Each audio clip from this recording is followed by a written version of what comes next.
Hello everyone!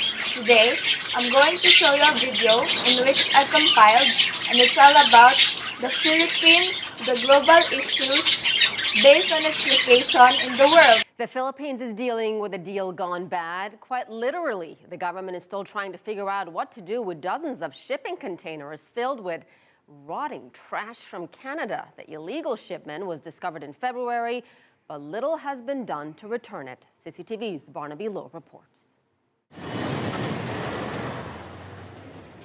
It was a drastic measure that had drastic consequences.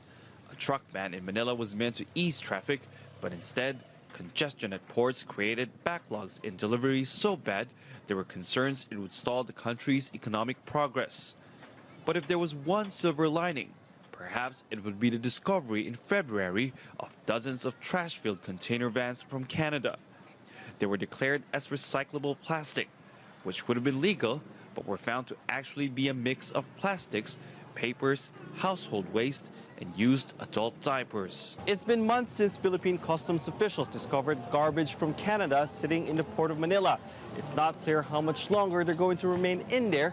There's no indication so far the Canadian government has taken any step to bring the garbage back to Canada.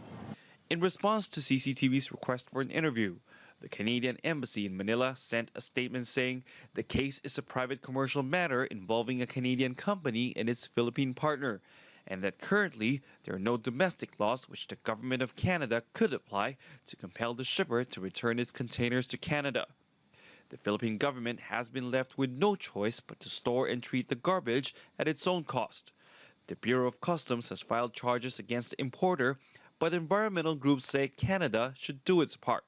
Under the Basel Convention, under Article 7, there's a duty to re-import in cases of illegal traffic of toxic waste. So as far as we're concerned, it's not rocket science. Fundamentally, the polluter pays. If you generated it in Canada, deal with it in Canada. As it is, the Philippines has its own garbage problem to deal with. More than 35,000 tons of solid waste are generated each day in the country, with more projected as the population keeps growing. Barnaby Lowe, CCTV, Manila. In the South China Sea, Beijing is trying to force the Philippines and Vietnam off disputed reefs, and it's spending billions building new island bases. The Philippines is about 400 kilometers back over there.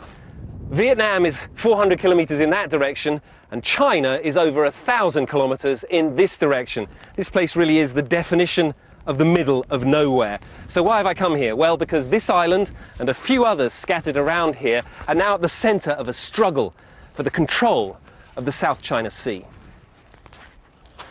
The Spratlys may be tiny, many no more than reefs, but they are strategically right at the heart of the South China Sea.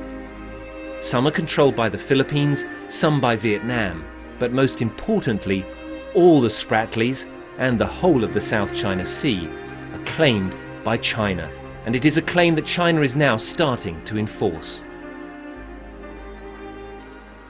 Once, back in the 1970s, Philippine dictator Ferdinand Marcos had big dreams of turning this tiny island into a military stronghold.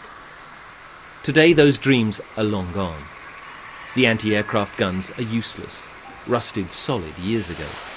The concrete bunkers are slowly slipping into the sea.